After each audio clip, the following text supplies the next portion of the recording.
ದೇವರ ಪರಿಶುದ್ಧ ನಾಮಕ್ಕೆ ಸ್ತೋತ್ರಗಳು ಮತ್ತು ನಿಮ್ಮೆಲ್ಲರಿಗೂ ನನ್ನ ಹೃದಯಪೂರ್ವಕವಾದಂಥ ವಂದನೆಗಳನ್ನು ತಿಳಿಸ್ತಾ ಇದ್ದೇನೆ. ಈ ದಿನ ದೈವ ಸೇವಕರಾಗಿರುವಂಥ ಫ್ರಾನ್ಸಿಸ್ ಅವರ ವಿಷಯದಲ್ಲಿ ಕ್ಲುಪ್ತವಾಗಿ ಅವರ ಜೀವನವನ್ನು ನಾವು ತಿಳಿದುಕೊಳ್ಳೋಣ.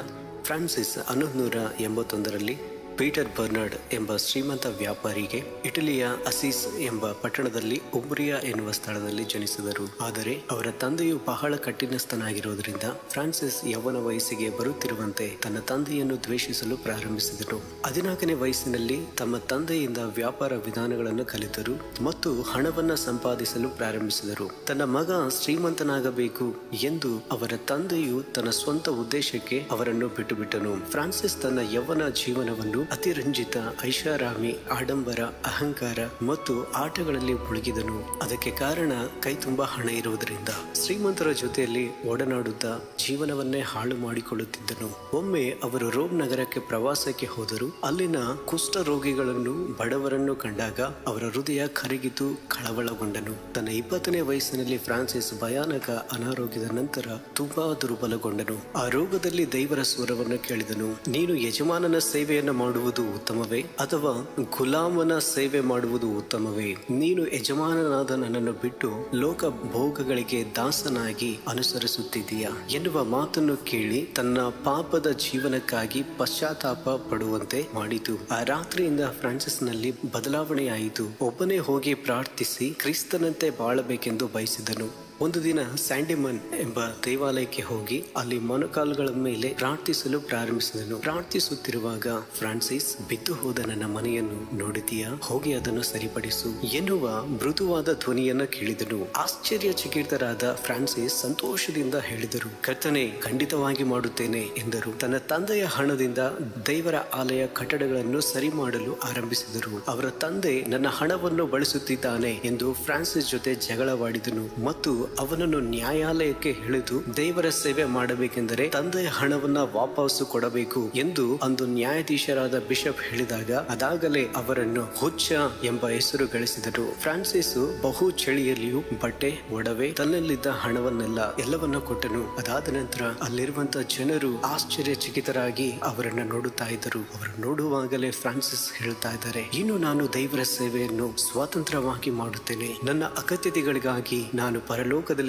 ನನ್ನ ತಂದೆಯನ್ನು ಪ್ರಾರ್ಥಿಸಿ ಹೊಂದಿಕೊಳ್ಳುತ್ತೇನೆ ಅಂತನು. ಕೈಯಲ್ಲಿ ಹಣವಿಲ್ಲದ ಫ್ರಾನ್ಸಿಸ್ ಕಲ್ಲುಗಳು, ಇಟ್ಟಿಗೆಗಳು ಮತ್ತು ಇತರೆ ಕಟ್ಟಡ ಸಾಮಗ್ರಿಗಳನ್ನು ಕೇಳಿ ಬಿದ್ದು ಹೋದ ದೇವಾಲಯಗಳನ್ನು ಕಟ್ಟುತ್ತಿದ್ದನು. ಶ್ರೀಮಂತರ ಮಗನಾಗಿದ್ದು ಇವನು ಇತರರಿಗೆ ಆಹಾರಕ್ಕಾಗಿ ಬೇಡಿಕೊಂಡಿದ್ದರಿಂದ ಕುಟುಂಬಕ್ಕೆ ಅವಮಾನಕರವಾಗಿತ್ತು. ಆದಾಗ್ಯೂ 1208ರ ಫೆಬ್ರವರಿ ತಿಂಗಳಿನ ಒಂದು ದಿನ ಕರ್ತನ ಸುವಾರ್ತೆಯನ್ನು ಓದುವಾಗ ಪವಿತ್ರಾತ್ಮದಿಂದ ಸ್ಪರ್ಶಿಸಲ್ಪಟ್ಟನು. ಯೇಸು ಕ್ರಿಸ್ತನು ತನ್ನ ಶಿಷ್ಯರನ್ನು ಕಳಿಸಿದಾಗ ಅವರು ತಮ್ಮೊಂದಿಗೆ ಹಣ ಅಥವಾ ಚೀಲಗಳನ್ನು ತೆಗೆದುಕೊಳ್ಳಬಾರದು, ಲೋಕಕ್ಕೆಲ್ಲ ಹೋಗಿ ಸರ್ವ ಸೃಷ್ಟಿಗೆ ಸುವಾರ್ತೆಯನ್ನು ಸಾರಿರಿ ಎಂದು ಹೇಳುವ ಮೂಲಕ ಅವನ ಮನೋನೇತ್ರಗಳು ತೆರೆಯಲ್ಪಟ್ಟವು. ಅವನು ತಾನು ದೊಡ್ಡ ಚಪ್ಪಲಿ ಮತ್ತು ಕೋಲುಗಳನ್ನು ತೆಗೆದುಕೊಂಡು ಸರಳವಾದ ಮೇಲಂಗಿಯನ್ನ ಧರಿಸಿ ಮತ್ತು ಸೊಂಟಕ್ಕೆ ಬಳ್ಳಿಯನ್ನ ಕಟ್ಟಿಕೊಂಡು ದೇವರ ಆಲಯವನ್ನ ಕಟ್ಟುವುದು ಎಂದರೆ ಕಟ್ಟಡಗಳಲ್ಲ, ಆದರೆ ಆತ್ಮಗಳನ್ನು ಸಂಪಾದನೆ ಮಾಡುವುದು ಎಂದು ಅವರು ಅರಿತುಕೊಂಡರು. ಅಂದಿನಿಂದ ಬಿದ್ದ ಸಭೆಯು ಗೋಡೆಗಳನ್ನು ಕಟ್ಟಿ ಎಂದು ಸುವಾರ್ತೆಯನ್ನು ಸಾರುತ್ತಾ ಬೋಧಿಸುವ ಮೂಲಕ ಆತ್ಮಗಳನ್ನು ರಕ್ಷಣೆಯಲ್ಲಿ ನಡೆಸುತ್ತಿದ್ದನು. ದೇವರು ನಿಮಗೆ ಸಮಾಧಾನ ಕೊಡಲಿ ಎಂದು ಇತರರೊಟ್ಟಿಗೆ ಮಾತನಾಡುತ್ತಾ ಕ್ರಿಸ್ತನ ಪ್ರೀತಿಯನ್ನು ಸಾರುತ್ತಿದ್ದನು.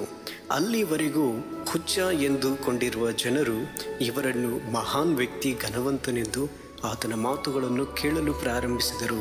ಮತ್ತು ಅನೇಕ ಇತರ ಶ್ರೀಮಂತ ಯುವಕರು ಸಹ ತಮ್ಮ ಹಣವನ್ನು ಬಿಟ್ಟುಕೊಟ್ಟು ಫ್ರಾನ್ಸಿಸ್ನೊಂದಿಗೆ ದೇವರ ನೀತಿ ಮತ್ತು ಆತನ ರಾಜ್ಯವನ್ನು ಹುಡುಕುತ್ತಿದ್ದರು. ಒಂದು ವರ್ಷದೊಳಗೆ 12 ಜನ ಸಹೋದರರು ಫ್ರಾನ್ಸಿಸ್ ಅವರೊಂದಿಗೆ ಸೇರಿದರು. ಅವರೆಲ್ಲರೂ ಮಧ್ಯರಾತ್ರಿಯಲ್ಲಿ ಎದ್ದು ಪ್ರಾರ್ಥನೆ ಮಾಡುತ್ತಿದ್ದರು ಮತ್ತು ಬೆಳಗ್ಗೆಯಿಂದ ಸುವಾರ್ತೆಯನ್ನು ಸಾರುತ್ತಿದ್ದರು. ಫ್ರಾನ್ಸಿಸ್ ತನ್ನ ಏಕಾಂತ ಪ್ರಾರ್ಥನೆಯ ಮೂಲಕ ಶರೀರ ಇಚ್ಛೆಗಳನ್ನು ಜಯಿಸುತ್ತಿದ್ದನು ಮತ್ತು ತನ್ನ ದೇಹವನ್ನು ಕತ್ತೆ ಎಂದು ಕರೆದು ಕ್ರಿಸ್ತನಿಗಾಗಿ ಅದನ್ನು ಒಳಪಡಿಸಿಕೊಳ್ಳುತ್ತಿದ್ದನು. ಒಂದು ಕಾಲದಲ್ಲಿ ಸಂತೋಷದಲ್ಲಿ ಬದುಕುತ್ತಿದ್ದ, ಒಂದಾನೊಂದು ದಿನದಲ್ಲಿ ಬಡವರನ್ನ ಧಿಕ್ಕರಿಸುತ್ತಿದ್ದ ಫ್ರಾನ್ಸಿಸ್ ಈಗ ಬಡವರನ್ನು ಪ್ರೀತಿಸುತ್ತಿದ್ದಾನೆ. ಬಡವರು, ರೋಗಿಗಳು ಮತ್ತು ಕುಷ್ಠರೋಗಿಗಳ ಸೇವೆಯನ್ನು ಮಾಡುವುದು ತಮ್ಮ ಜೀವನದ ದಯೆ ಎಂದು ಭಾವಿಸಿದರು.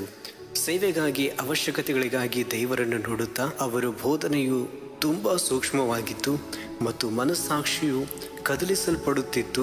ಜೀವನಗಳು ಬದಲಾವಣೆಯಾಗುತ್ತಿದ್ದವು. ಅವರು ಸಮೀಪಿಸಿದ ತಕ್ಷಣ ಕಳ್ಳರು ಆತನ ಮಾತುಗಳನ್ನು, ಆತನ ಸನ್ನಿಧಿಯನ್ನ ನೋಡಿ ರೂಪಾಂತರಗೊಳ್ಳುತ್ತಿದ್ದರು. ಕುಷ್ಠರೋಗಿಗಳನ್ನು ಪ್ರೀತಿಸಿ ಅವರ ಹುಣ್ಣುಗಳನ್ನು ತೊಳೆಯುವುದರಿಂದ ಅವರು ಸಂಪೂರ್ಣವಾಗಿ ವಾಸಿಯಾಗುತ್ತಿದ್ದರು.